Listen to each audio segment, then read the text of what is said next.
de los justos en las tardes de Shabbat. Okay. Consideramos importante para que los hermanos que por alguna razón no puedan venir en medio de la semana puedan estar pues apropiándose de estas herramientas que consideramos de mucho valor a la hora de ir creciendo, desarrollándonos en este tiempo. Por lo tanto, vamos a estar tomando un espacio en cada tarde. A lo mejor no van a ser continuas porque obviamente tenemos que respetar cuando tengamos algunas administraciones por convocatorias, por Rojodesh, por un tema que realmente lo amerite, etcétera. Entonces hacemos espacio, pero vamos a iniciarlo de esa manera. Por hoy entonces vamos a estar hablando de la humildad como parte de esa escalera que comenzó con la vigilancia y que hemos dicho reiteradamente que hay una prelación importante entre una y la otra.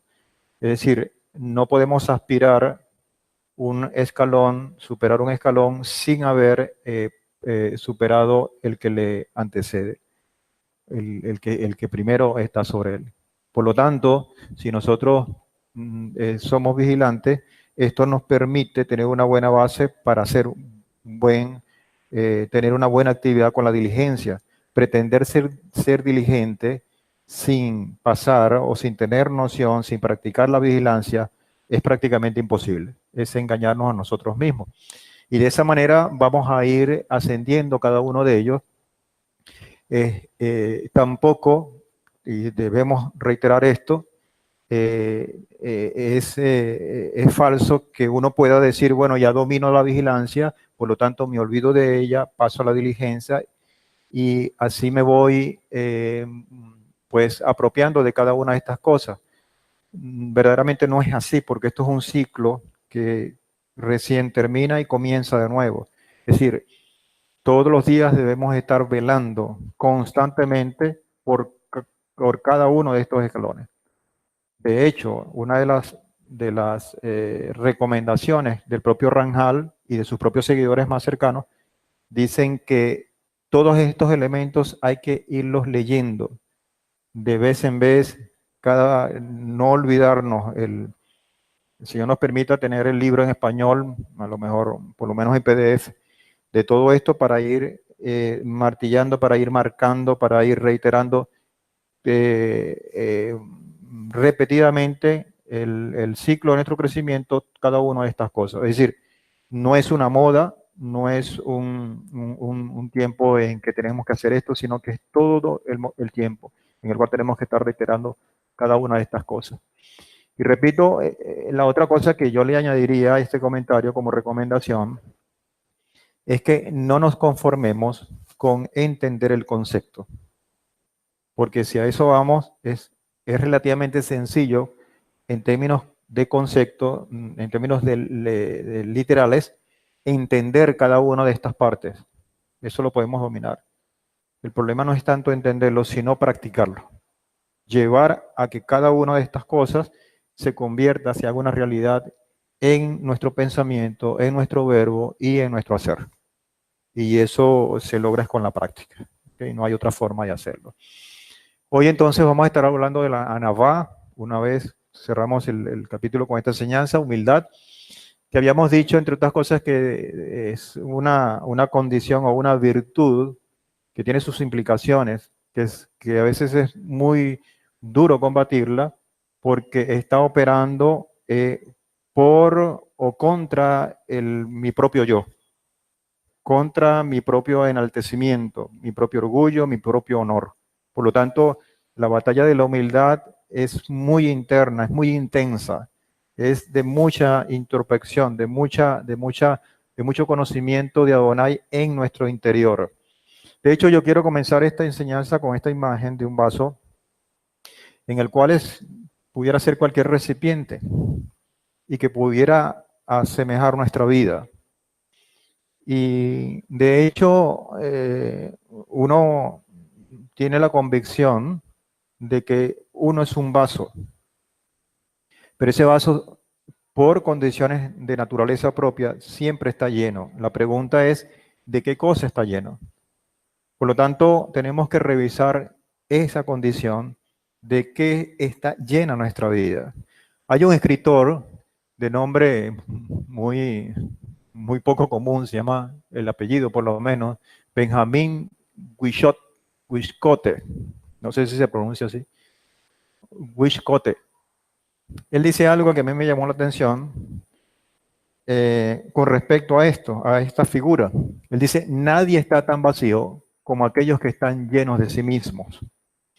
Y esto, de alguna manera, refleja la condición de lo que es mi propio yo, colmando, llenando nuestra condición de hombres. Y ahí cuando hablo de hombres, hablo de hombre y mujer. Por lo tanto, tenemos que revisarnos qué tanto nosotros estamos llenos de nuestro conocimiento, nuestro criterio, nuestra opinión, y de allí entonces estar tomando decisiones de acuerdo a mi criterio. Y qué tanto pudiera estar teniendo cabida nuestro Padre en eso. Y es muy probable, y el contenido, la proporción de esta imagen que está en celeste, que es nuestro Padre,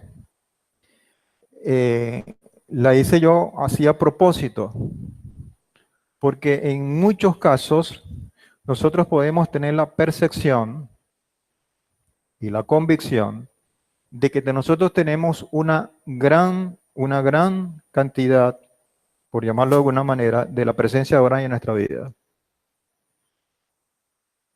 Y no solo eso, que esa cantidad para nosotros nos conforma, porque nosotros podemos decir, yo estoy en una proporción más pequeña y mi Padre está ocupando el resto de los lugares en un porcentaje muchísimo más alto. Y esto es bueno si se ve desde el punto de vista de un crecimiento espiritual en el cual uno viene viendo que el crecimiento del Padre está arropando a nuestro yo y está creciendo. Pero llega un momento en que uno dice, bueno, ya la proporción está, ya pasé el 50%, mi Padre está dominando muchas áreas de mi vida. Por lo tanto, como la proporción es mayor, yo creo que estoy bien. Y resulta que no es así, porque precisamente el punto que le falta es el punto en el cual gobierno, en el punto en el cual yo estoy coronando todavía. Y lo más grave para uno es que uno muchas veces no se está dando cuenta de ello. Por lo tanto, la revisión interna de cada una de las cosas que nosotros hacemos, decimos y pensamos es muy importante, porque es como un filtro con lo cual uno pudiera decir, oye, yo estoy gobernando en X área de mi vida, todavía mi vida, y que necesita la presencia de Adonai. Porque resulta que la proporción ni siquiera es esa.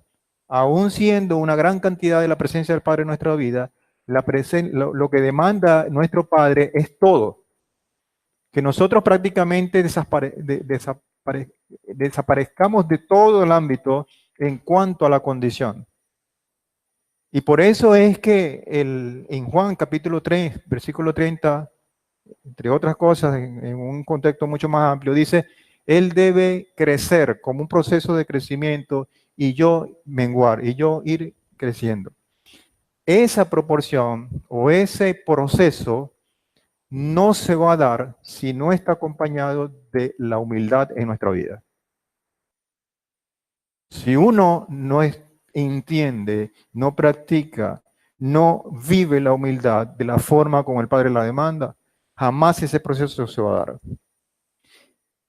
Y es muy probable que a lo mejor uno pudiera decir, bueno, yo sí soy humilde, yo tengo tal, pero el mismo hecho de pararse y de reconocer que uno es humilde a lo mejor no lo es. Todo esto tiene un escenario. Y la humildad tiene un terreno de evidencia, que no es precisamente yo. La humildad se refleja precisamente en el prójimo. Yo no puedo evidenciarme a mí mismo o decirme a mí mismo soy humilde. Yo tengo que buscar un receptor de la humildad en mi prójimo. Y eso es lo que vemos. en el desarrollo de toda esta historia. Por lo tanto, cada quien debe verse en el espejo de su prójimo, en el espejo de lo que le rodea. Y empezando con el prójimo más cercano, que son nuestra familia, nuestras esposas, nuestros hijos. Y de allá en adelante todo esto. No hay mejor escenario de practicar la humildad que en nuestro prójimo. Es, repito, el receptor de la condición, o digamos así, una expresión muy mía, es el beneficiario de la humildad de nuestra vida. Ahora, viéndolo desde ese punto de vista y coronando esta enseñanza, vamos a ver algunas razones de la humildad. ¿Por qué la humildad? ¿Por qué condición amerita o qué razones de peso abren paso a la humildad? De allí entonces que debemos reconocer dos cosas y debemos colocarnos en la óptica del Padre. En primer lugar, no merecemos la gracia del Eterno, sin embargo, Él nos da su bondad. Es decir, es como la óptica del Padre comienza, vamos a verlo desde este punto de vista. Yo no tengo el azul, Nathaniel, por favor. La óptica del Padre comienza en un sentido como de filtro. Como de filtro. Es decir, vemos, mientras llega el... Ah, ok, aquí ya. Gracias, Nathaniel. La óptica de Hashem en todo esto es así. Este es el ojo de Hashem. Y Él nos ve a nosotros, pecadores, obviamente, pero a través de su misericordia. Misericordia. Es decir, su bondad.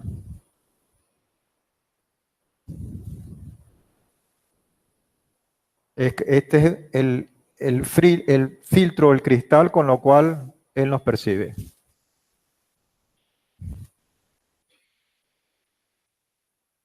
Pero nuestro ojo, nuestro enfoque es al revés.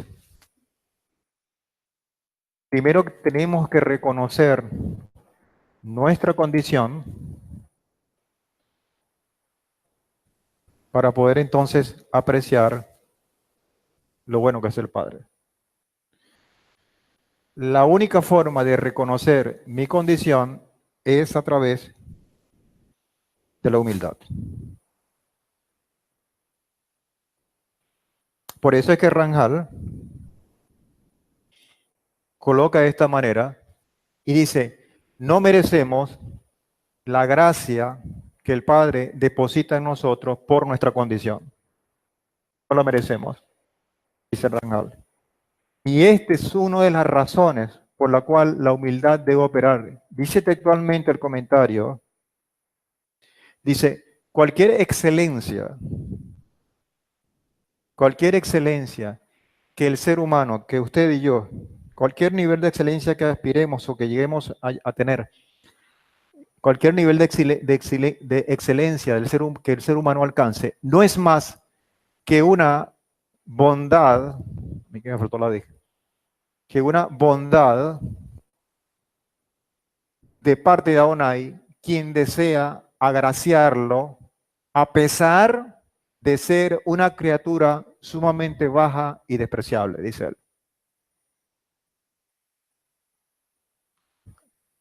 Y Hashem lo sabe, pero a pesar de esa condición, Él nos llena de misericordia, de bondad, y obviamente eso tiene una expresión válida, no tanto vale una expresión contundente que es el amor de Mashiach, o el amor demostrado en Mashiach en su sacrificio. El hecho de reconocer esto no lo podemos hacer sin el cristal de la humildad. Y ya habíamos dicho ya casi al final de de la lección pasada. Dice Tito, capítulo 3, versículo 4 al 5, pero cuando se manifestó la bondad de Adonai, nuestro Salvador, y su amor para con los hombres, nos salvó.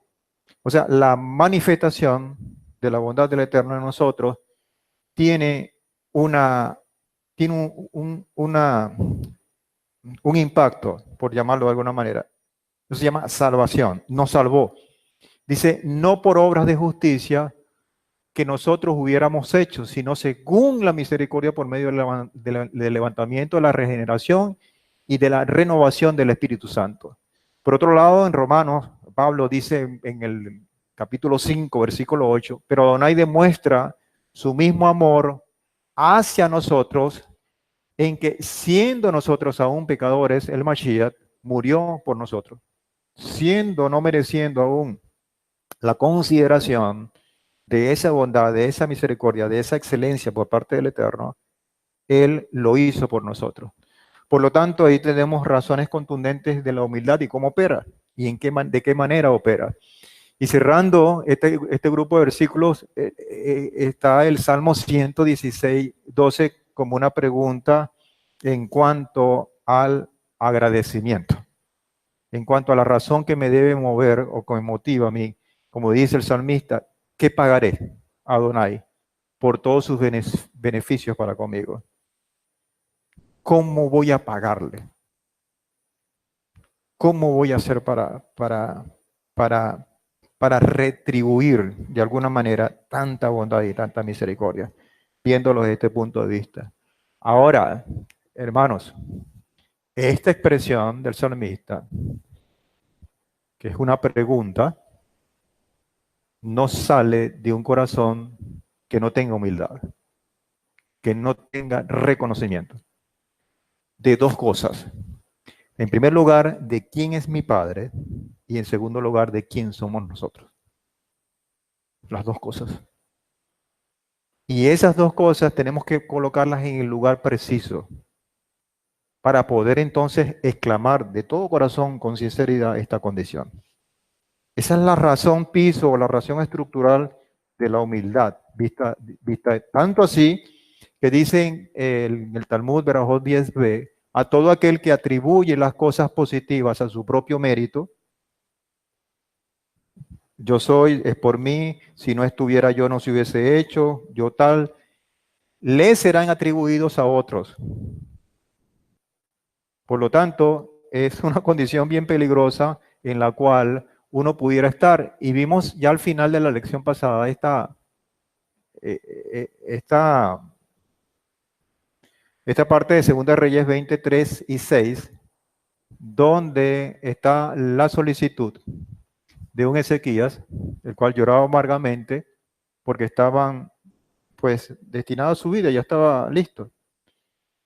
Y si uno ve todo el contexto, es bien interesante. Esta parte dice, te ruego, Adonai, te ruego que recuerdes que he andado delante de ti con verdad.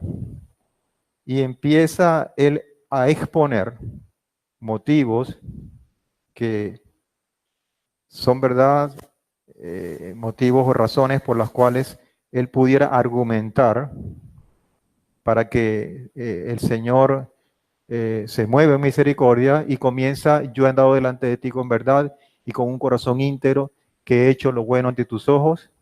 Y más tarde, y Ezequías lloraba amargamente, y dice el verso 6, y viendo esto, dicho por el Padre, y añado a tus días 15 años, y te libraré a ti y a tu ciudad de mano del rey de Asiria, y ampararé a esta ciudad.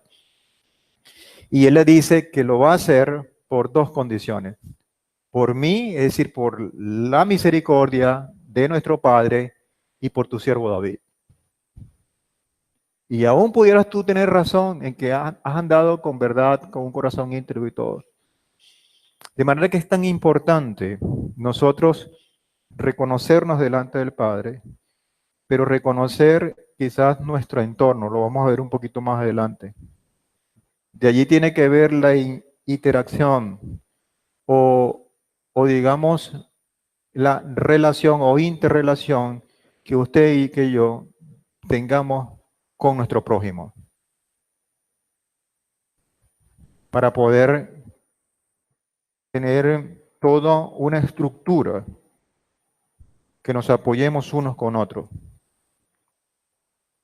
Y yo creo que, y eso es una opinión muy personal, si nosotros como piezas diversas dentro de un engranaje estamos todos unidos y estamos funcionando aún con nuestras diferencias, el lubricante que pueda mover esa condición en medio de las diferencias, o uno de ellos es la humildad. Y ahí hay un ejemplo maravilloso de todo esto, por mi siervo David. Entonces, yo acciono. Ahora, la humildad en la actualidad. Ya esto es uno de los últimos, de las últimas partes que Rangel describe en su fragmento de la parte de la humildad. Aquí hay una cosa, unos elementos que pueden ser, ¿cómo le diría yo? Para algunos de mucho impacto o preocupantes. Porque nos pudiéramos ver de una manera muy baja. Y esto pudiera atentar contra la autoestima que uno pudiera tener.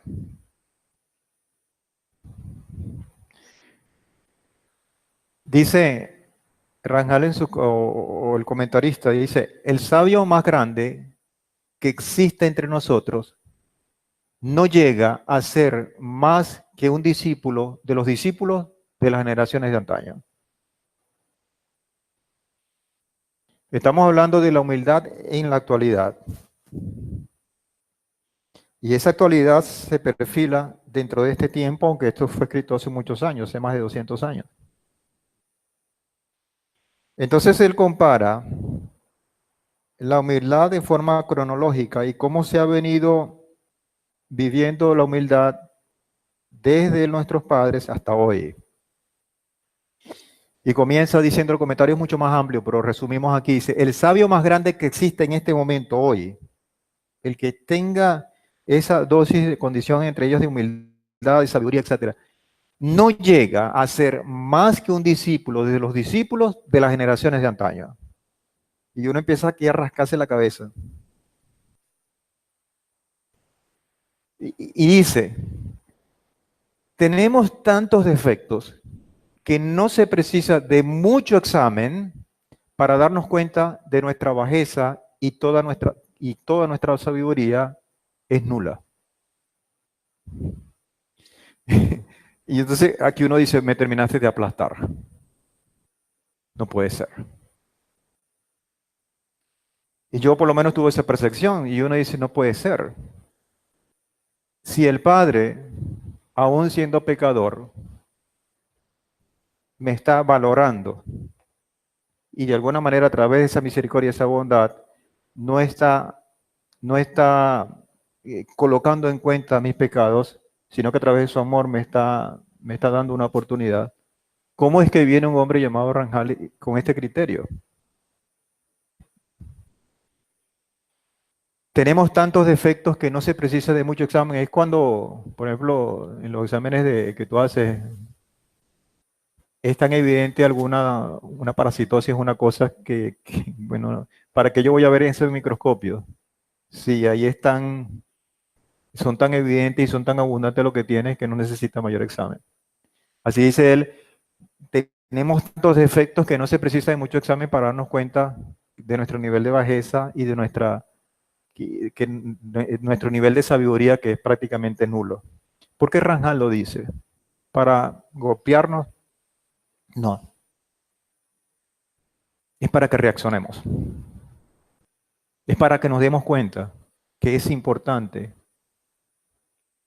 sacudirnos el polvo y volver a lo que el Padre consideró como hay 60 antiguas que el Padre consideró desde siempre. Yo lo coloqué desde con esta sencilla imagen, ¿no? Tenemos a Abraham, a Isaac, a Jacob, a Moshe, a Aarón, David, por nombrar los más emblemáticos.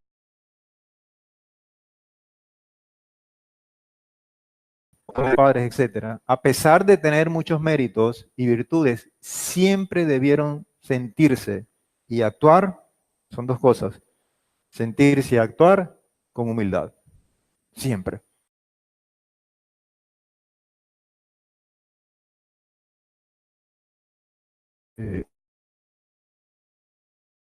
Él no condiciona esta verdad. Él no dice, haz las cosas o la mayoría de las cosas sin rivalidad ni vanagloria, sino que no hagas ninguna cosa. Nada hagáis por rivalidad ni por vanagloria, sino con humildad. Y la forma de hacerlo con humildad es considerándoos los unos a los otros como superiores a vosotros mismos, reconociendo sus méritos, los méritos de otros. Dice, no mirando cada cual por su propio interés, sino también por el de los demás. Por lo tanto, yo creo y debemos estar convencidos de ello, que como lo decíamos hace rato, la condición de humildad se refleja directamente, el impacto directo es en el prójimo. Es en el prójimo. Tomando el primer aspecto de la sencillez, antes de abordar los otros, muy brevemente, por supuesto, hay un versículo o una cita, varios versículos, en este libro de 1 Pedro 3, capítulo 3, versos 3 al 6, que en primera instancia está dirigida a la mujer, ¿no?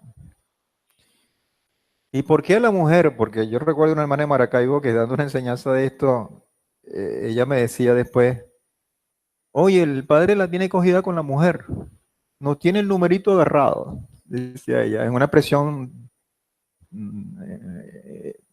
que es válida porque...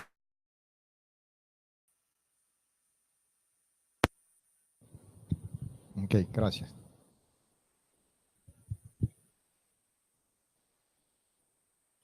Bien, vamos a ver si puedo cambiar un poquito para acá. Yo creo que sí.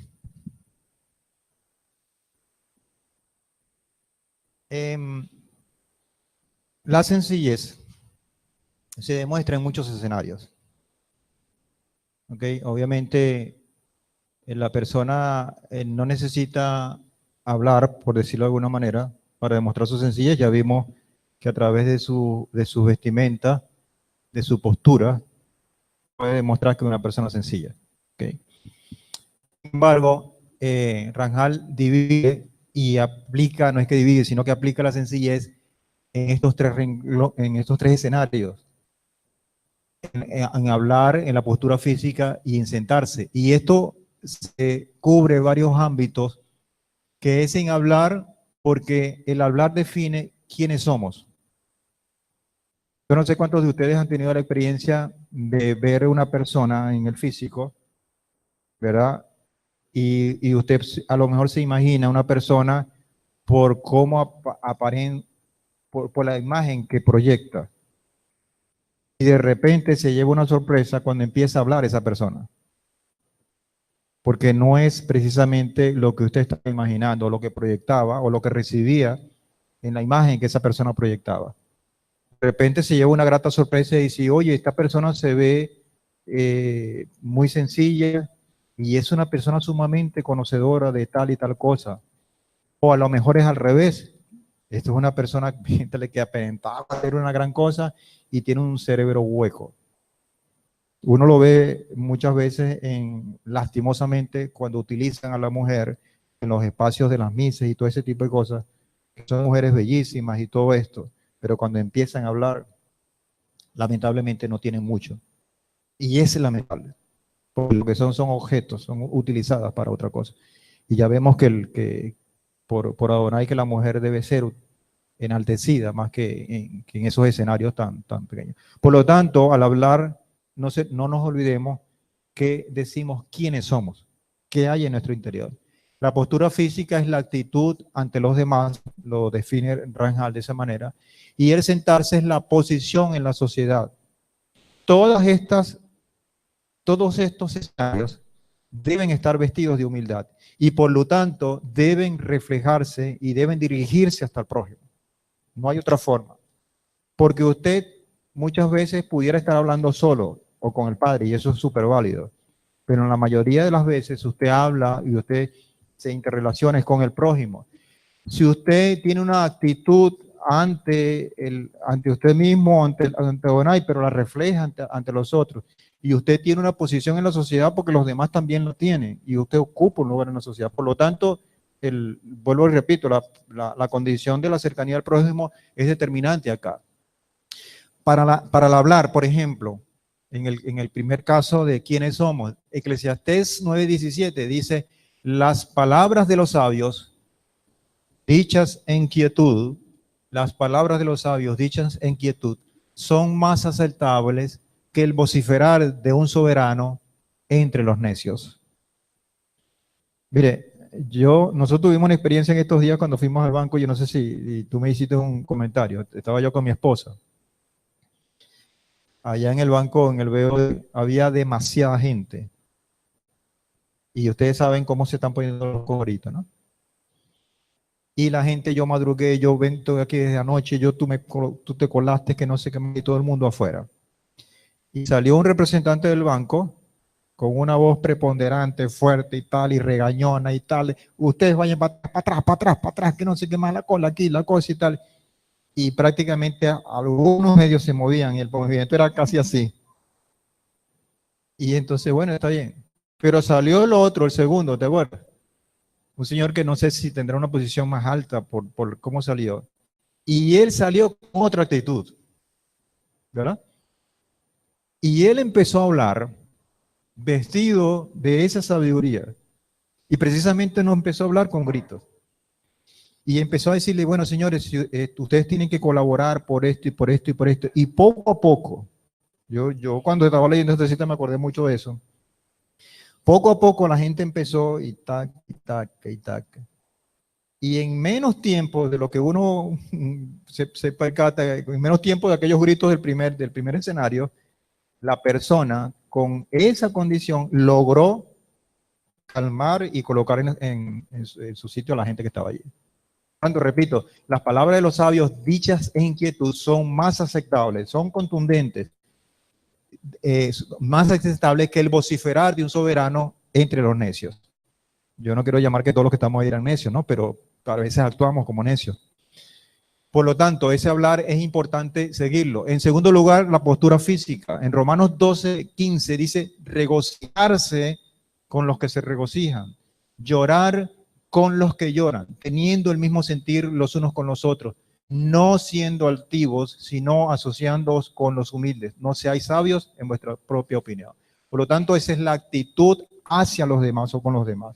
Que esa postura física que tengamos sea el reflejo de una postura interior con respecto a valorar quién es nuestro prójimo. ¿Quién es nuestro prójimo? Regocijarse con los que se regocijan, llorar con los que lloran, tener el mismo sentir los unos a los otros, no siendo altivos, sino asociando con los humildes. No seáis sabios en vuestra opinión.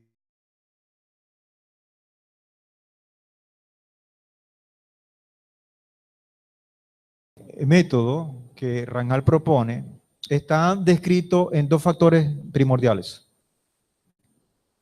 en dos factores que son esenciales. En primer lugar, él habla del hábito, la rutina diaria, consecuente. ¿Okay? Ya hemos estudiado bastante, incluso conceptualmente, cómo trabaja el cerebro, etcétera, del hábito o de los hábitos. Y en segundo lugar, de la reflexión, esa introspección que muchas veces Rangel ha declarado insistentemente en casi todas las enseñanzas. Es el mirar hacia adentro, ¿ok? Entonces, el método para desarrollar la humildad, Rangel lo fundamenta en estos dos factores, tanto en el hábito como en la reflexión. El hábito obviamente tiene que ver con la rutina, con las costumbres, con la condición de hacer repetidamente varias cosas o la misma cosa todos los días, hasta que el subconsciente lo absorbe y ya usted no tiene que pensar en que está haciendo tal cosa, sino que se vuelve parte de su naturaleza. Ahora, el problema de los hábitos, si se puede llamar de esa manera, es que funciona para bien o para mal. Porque usted puede tener un buen hábito y lo cultiva y lo desarrolla, pero también igual de la misma manera, de la misma forma, trabaja con los malos hábitos.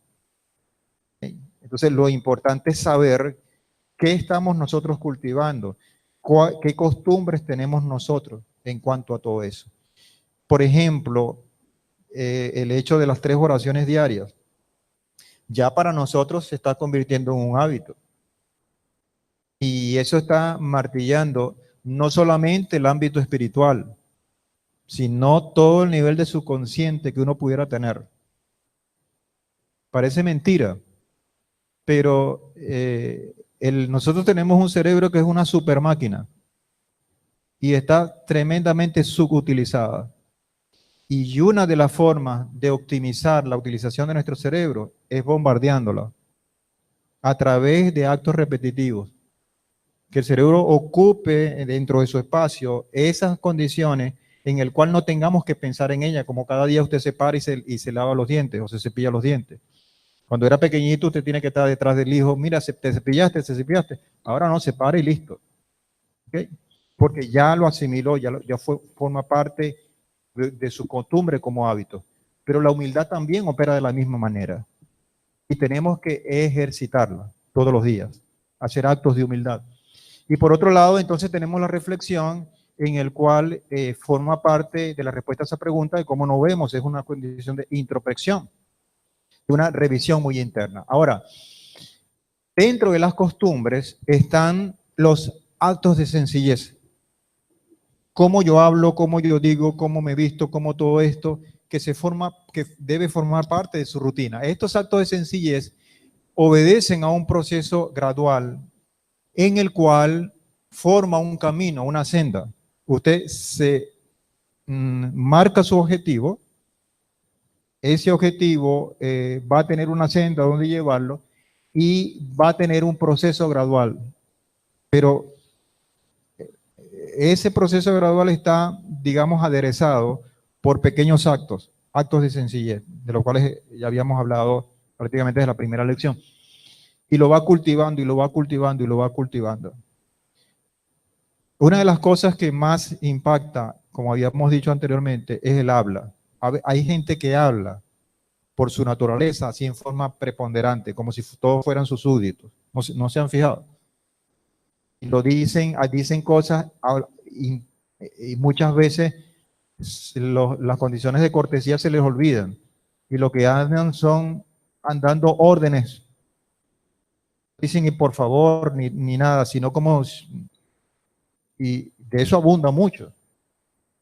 Pues esa cosa hay que cultivarla. Una de las cosas en las cuales tenemos que trabajar como costumbre es nuestro vocabulario. Y no solamente las palabras o el contenido de ellas, sino la forma como se expresa, en la manera como se expresa. Entonces, eso forja un camino, el camino de la humildad. Por lo tanto, Rangel advierte que esta debe ser una inclinación natural que de tanto dar, ya debe formar parte de nuestra naturaleza y que debemos estar conscientes que es un golpe duro contra el orgullo, nuestro orgullo y nuestra vanidad. Porque todos los seres humanos tenemos una dosis de orgullo y de vanidad, todos. Pero ¿qué tanto está eso coronando, está ocupando ese vaso que vimos en el principio de nuestra vida? La humildad es un golpe certero contra ese orgullo y la vanidad, y ese orgullo y esa vanidad va a torpedear ese camino de humildad. ¿Okay? Ahora, desarrollo de hábitos con propósito en el marco de lo que son los hábitos. Aquí hay una cosa que a lo mejor a usted le va a resultar curiosa y es muy probable, digo yo, que a lo mejor usted no esté del todo de acuerdo. Atención a esto.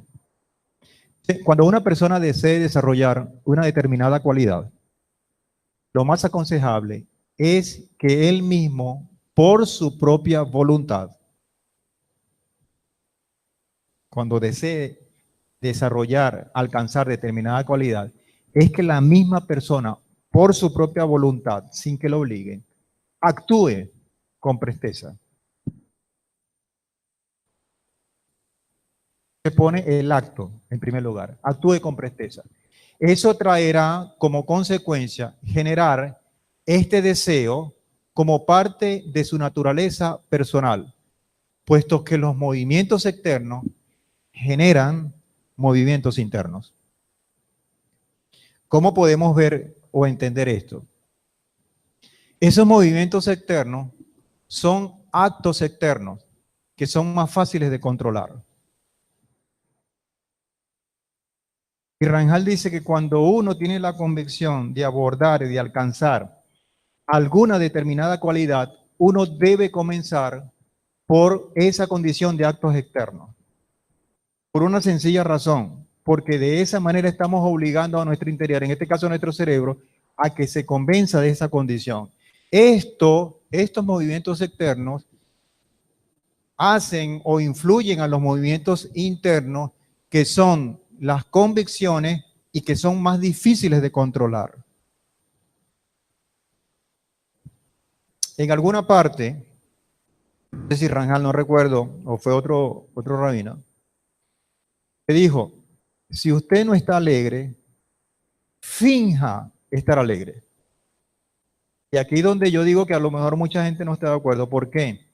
Porque a lo mejor la respuesta nuestra es que si yo estoy fingiendo estar alegre fingiendo estar alegre sin verdaderamente estarlo, yo soy mentiroso. Yo no estoy reflejando mi realidad interior. No, y desde algún punto de vista eso es verdad. Pero ¿qué pasa? Que cuando uno comienza a dominar lo que está afuera, en términos de alegría, ok, yo voy a combatir mi tristeza o lo que me está afligiendo y yo voy a obligar, entre comillas, esa condición de tristeza interior con una alegría, porque el Padre me lo está demandando. Por lo tanto, yo empiezo con lo más sencillo, con la parte de afuera, y de allí voy trabajando, hasta convencerme en mi interior de la alegría. Y claro, tengo que hacer un trabajo. Tengo que buscar elementos que me ayuden, que me refuercen, motivos que me alimenten esa alegría en el caso de ellos. Y desechar lo que está tentando contra esa alegría. Yo no sé si me estoy explicando. Ese argumento es válido. Y dejar esa condición de que, bueno, es que esa es mi realidad, yo estoy así, yo no puedo fingir que estoy triste o que estoy alegre si verdaderamente por dentro estoy destrozado. Vamos a revisarlo y vamos a ver con mucho cuidado esta verdad que está diciendo Rangel, que no es cualquiera. Fíjense, esto se logra a través de una condición de hábitos. En primer lugar, de reconocer, bueno, yo estoy así, yo tengo que mejorar aquello que tengo que desarrollar y por mi propia voluntad yo voy a empezar a actuar. Pero la actuación obviamente es de afuera y esa actuación de afuera me va a traer o a doblegar lo que está adentro. Rangel lo dice de esta manera y esto lo copié textualmente porque lo considero importante. Fíjense, él dice, debemos conocer y deducir.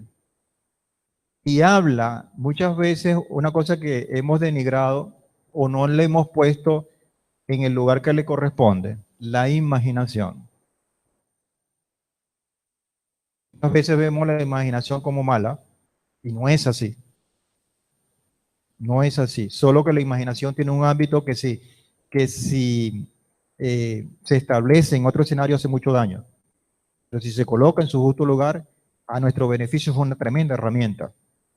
Debemos conocer y deducir con imaginación, y dice, e inventiva personal, ideas a partir de premisas previas sobre cómo causar, y ese es el motivo, me gusta mucho esto, cómo causar satisfacción al Creador. Eso tiene mucho que ver con la devoción. O sea, yo tengo que inventármela para cumplir un objetivo mayor, que el objetivo mayor es la satisfacción de nuestro Creador. Por lo tanto, yo tengo que hacer, como decimos nosotros en el argot muy popular, como todos los animales.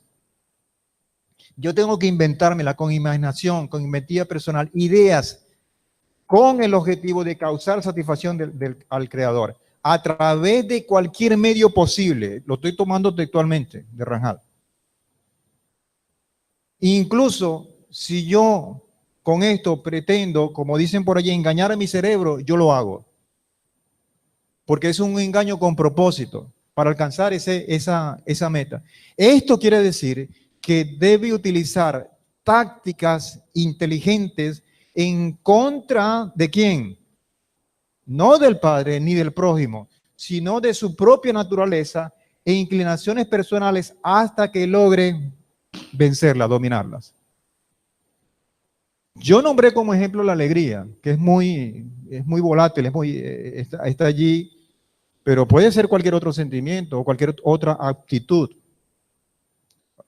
con C. Puede ser cualquiera de ellas.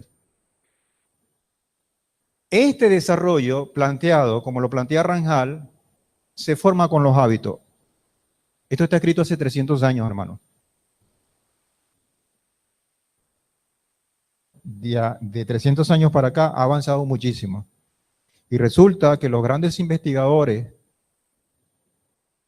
que estudian la naturaleza humana, en especial el cerebro, no hacen sino darle todo el peso que esto... Sí.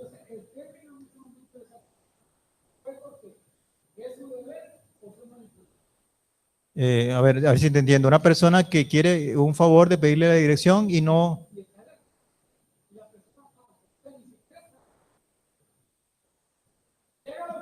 Ajá. Ah, ok. Ok.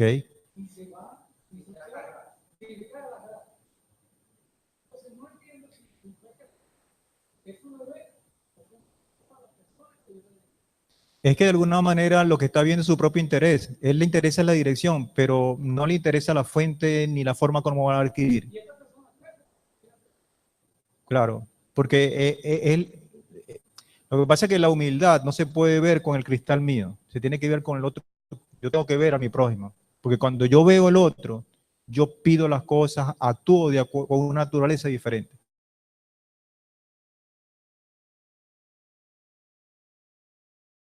Zapato del otro, para empezar. Yo creo que el llegadero de todo eso es ese es el escenario.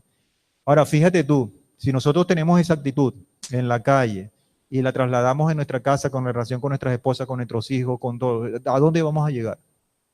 Yo creo que es muy difícil vivir, tener una sociedad en la cual podamos nosotros tener un mínimo nivel de satisfacción personal, pero ni siquiera se trata de eso, porque la satisfacción ni siquiera es personal, la satisfacción es para el creador, porque de eso se trata. Por eso que en Ranjal insiste, mira, tenemos que dominar muchas cosas en pos de ese beneficio, de ese motivo, de ese objetivo alto. Por lo tanto, entonces, ese desarrollo tiene que ver mucho con el desarrollo de los hábitos, con ese propósito supremo. Ahora, ya casi termino. Método para desarrollar la humildad, entonces vimos el hábito y cómo más o menos trabaja. También vemos como segunda parte o el segundo escenario la reflexión, es decir, la introspección, cómo se ve cada uno, cómo nos vemos cada uno de nosotros. Y él dice, no tenemos razón alguna para enaltecernos, ninguna razón tenemos.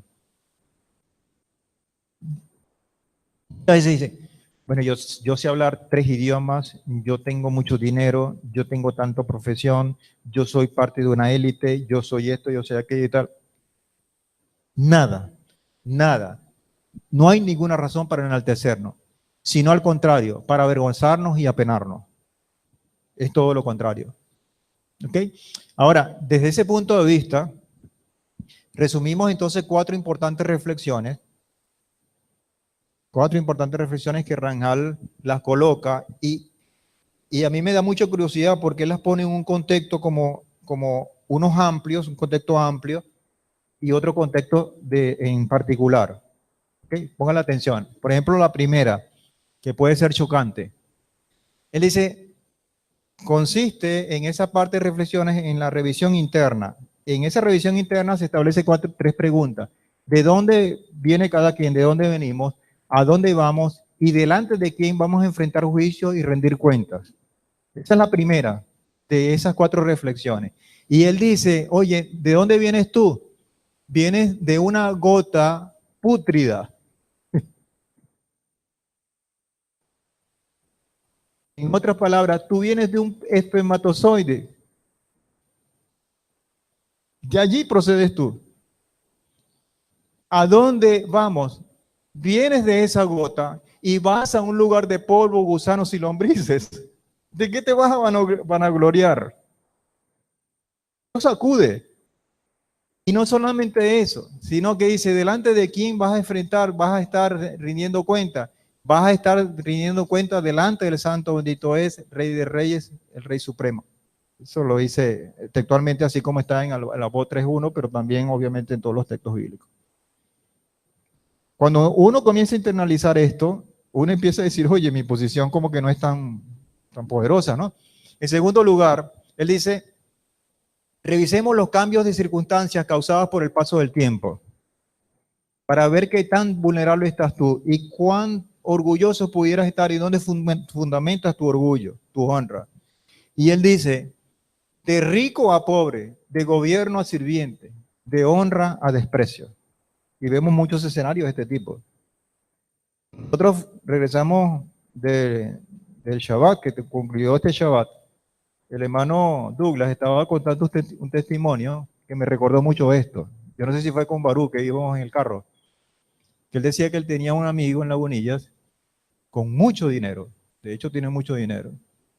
Todos los hijos los tienen en el exterior muy bien posicionados, ganando en dólares, etc. Y él vive con su esposa solo en una casa grande, ahí que le quedó de la parte de la compañía, una casa de esas que tienen los gerentes y todo. La casa se quemó. Totalmente. De bromita, por misericordia del Señor, pudiéramos decir, ellos no se quemaron. Y se quemó así. Solamente quedó, ¿qué fue lo que quedó? Una bombona de broma medicinal. Fue lo que no se quemó. Lo demás se quemó. 3 carros, cámaras, todo se quemó. Eso fue. Entonces, claro, esto no está lejos de la realidad. Y nosotros somos tan vulnerables que cualquier cambio de circunstancias causadas por el paso del tiempo pudiera derrumbar ese fundamento en el cual nosotros nos vanagloriamos. Tengamos presente eso como reflexión. En segundo lugar. En tercer lugar, él dice, tener conciencia de cuán débiles somos, de esa debilidad inherente a su inteligencia, así como los múltiples errores que cometemos. Somos tremendamente, por muy inteligentes que seamos, por muy sabios que pretendamos ser, siempre no vamos a alcanzar el nivel máximo de la condición máxima de inteligencia. Siempre vamos a tener alguna cosa de la cual pudiéramos decir no estamos completos. Y en cuarto lugar, reflexiona sobre nuestra obligación hacia el Creador, en el cual tener presente los descuidos y que cuando nos descuidamos de esa relación de obligación que tenemos al Creador, que eso debe causar en nosotros vergüenza y no orgullo, pena y no arrogancia. Y él establece esas 4 reflexiones como parte de esas condiciones para tener o para alimentar la humildad. ¿Ok? Ahora, dice Jeremías 31, 17 al 20, que yo creo que es la expresión del profeta en la cual refleja qué es lo que hay que hacer. Aquí hay una palabra clave que yo creo que es la que refleja todo esto. Dice, hay esperanza de un porvenir, dice Adonai. Los hijos volverán a su propia tierra. Yo creo que la idea es el retorno. Tenemos que regresar a lo que el Padre creó. Nada más. Cuando nosotros vemos nuestra senda, nuestro caminar, si eso se parece a lo que concibió el Padre originalmente, Baruch Hashem, sigamos por allí. Si no, hermanos, regrese, rectifique, revise. Repito, hay esperanza de un porvenir, dice Adonai, y dice, los hijos volverán a su propia tierra. Oí atentamente el lamento de Efraín. Y abre 2 puntos.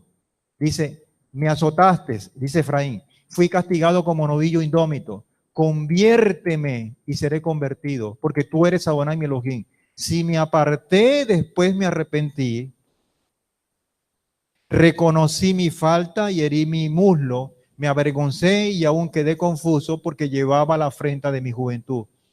Y dice entonces, delante de ese clamor de Efraín, el padre, ¿no es Efraín un hijo precioso para mí? ¿No es un niño en quien me deleito? Porque aun cuando lo reprendo, me recuerdo de él con ternura. Mis entrañas se conmueven y cedo a la compasión, dice Adonai. Por lo tanto, si hay una consideración de nosotros de arrepentimiento, de volver, de revertir, de volver a regresar, vamos a tener la misma respuesta del Padre. Pero eso no lo vamos a lograr sin la humildad. No lo vamos a lograr. Por último, factores que impiden la humildad. Y tenemos entonces 3 grandes factores según Rangel. El primero, repito, estos son los que impiden la humildad, los que bombardean la humildad. Tener un disfrute desmesurado de la abundancia de bienes y satisfacciones que ofrece este mundo. Si yo me voy por esa vía en el cual me lleno de todas las cosas vanas que ofrece el mundo, me estoy alejando y estoy alimentando mi ego. Y no es que eso sea malo, porque la cuestión es el disfrute desmesurado. Tenemos que disfrutar eso si viene como una bendición del Padre. Pero si eso se convierte en nuestro eje de mi vida, entonces yo estoy apartándome de Hashem y estoy cultivando una afrenta contra el Padre y contra mí mismo, porque estoy afectando en mi nivel de humildad. El antídoto, eliminar el disfrute de lo superfluo con el propósito de humillar la inclinación natural a la soberbia, la cual se refuerza cuando hay abundancia material. Y esto es peligroso. No es que estamos diciendo que estamos en contra de la abundancia material. Baruch Hashem, si viene como parte de esa bendición, de esa añadidura del Padre, vamos a disfrutarla, pero que jamás ocupe el lugar que tenga nuestro Padre delante de nuestra vida. ¿Okay? En segundo lugar, la insensatez, vista como la imprudencia e inmadurez y la falta de conocimiento verdadero, se convierten en factores que impiden la humildad. Una persona insensata o una persona ignorante de la verdad no puede aspirar a un alto nivel de humildad. El antídoto es uno solo, la Torá, que vuelve a la persona sensata y lo reviste de verdad. Y esa verdad obviamente lo va a hacer libre de todas las ataduras para ascender en un terreno de humildad. Y por último, él dice que asociarse con aduladores o ser servido por aduladores se convierte en un terrible factor que impide la humildad. Porque obviamente cuando empiezan los aduladores, que acá tienen una expresión, como dicen por ahí, los chupamedias, eso es lo que le están diciendo a uno, cosas que en verdad usted no es. Es más, si usted se convierte en uno de ellos, tampoco es, porque está revistiendo una condición que no es verdad. Eso es sumamente peligroso. Por lo tanto, el antídoto es evitar el yugo desigual en esas relaciones. Dice Salmo 101, 6 al 7, sobre los fieles de la tierra fijaré mis ojos para que estén conmigo. El que anda en ese camino de integridad, este me servirá. El que practica engaño no morará en mi casa. Quien profiera mentiras no permanecerá ante mis ojos. Amén. Ahora, yo quiero cerrar esa parte de la humildad con esta imagen. A ver qué le inspira a ustedes. Lo va a aplastar, dice.